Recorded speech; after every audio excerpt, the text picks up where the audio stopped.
Every year, people are caught off guard and unprepared for the effects of hurricanes. And at the time of this recording, some people in Texas have been without power for well over a week from the effects of Hurricane Beryl. So what are some steps that you can take to be better prepared for events like this? The best thing about preparing for hurricanes is that you get plenty of advanced notice. I mean, most of the time, you're going to know the storm is coming your way several days in advance. But even in spite of this, people are always caught off guard and unprepared. If a hurricane is coming anywhere close to where you live, I would just go ahead and assume that you may lose power for several days or even weeks. You need a generator for, at a minimum, keeping your refrigerator and freezer going. A whole house generator like the Generacs would be a great option, as they automatically come on during a power outage, and if you get a big enough unit, it can run everything in your home. Portable power stations like an EcoFlow Delta Pro 3 could keep essential circuits in your home going. And with portable power stations, it's important to do some test runs to know exactly what your wattage needs are.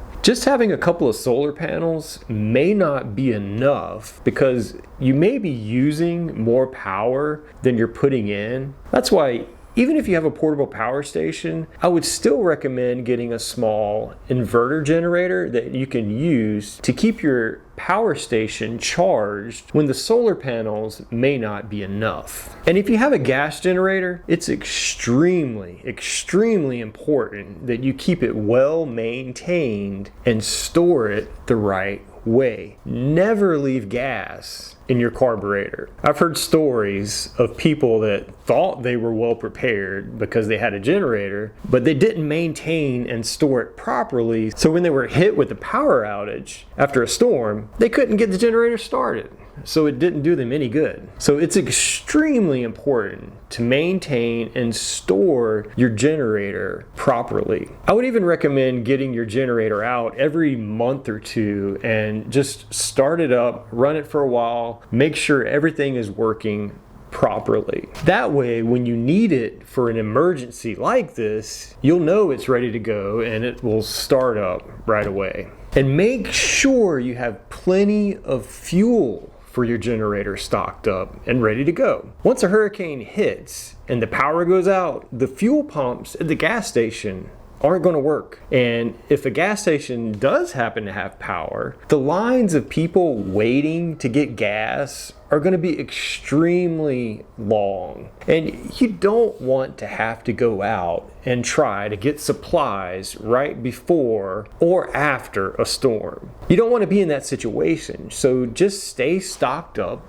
and ready. And for gasoline, to keep it from going bad, it's important to keep it stabilized and rotated. If a hurricane hits in the middle of summer and you lose power for an extended period of time, the heat is going to be something that you'll have to deal with. Having a generator and the ability to run fans or even a small portable AC unit could be a lifesaver.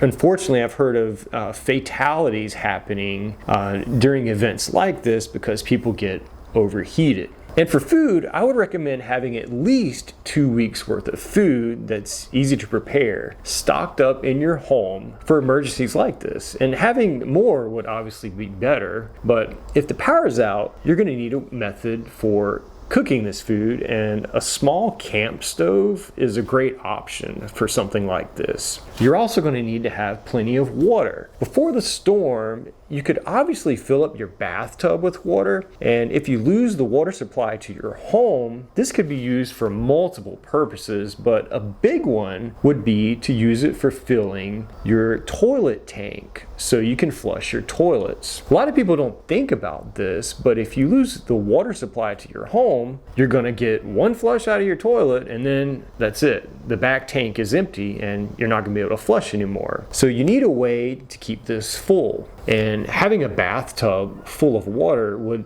solve this problem. It's also important to stock up on drinking water. And you can fill up a bunch of water jugs and have them ready to go when an emergency happens. And also having something like a rain barrel and a way to purify and filter water would also be a great idea. And before, during, and after a storm, it's important to stay informed of what's going on. Of course, you can use your television and cell phone for this, but I would also recommend getting an emergency radio. And before the hurricane, you'll want to prepare your home and property for high winds that are going to occur. So you want to secure items outside, such as lawn furniture and trash cans, anything that could be picked up by high winds and blow around and hurt somebody. You'll want to make sure you secure all these items down. And also think about trimming or removing trees that are close enough to fall on your home. And you'll also want to protect your windows with permanent storm shutters or pre-cut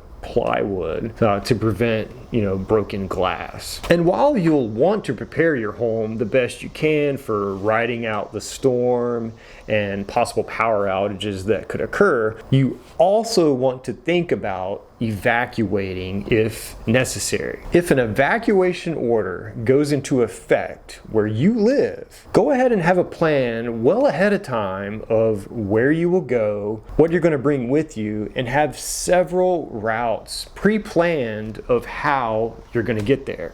And if you have recently gone through a hurricane or an extended power outage, I would love to know your thoughts and any tips that you may have learned from that experience. So please let me know down in the comments down below. And to see a list of 30 items that FEMA recommends that you keep stocked at home, click on this next video and I'll see you there.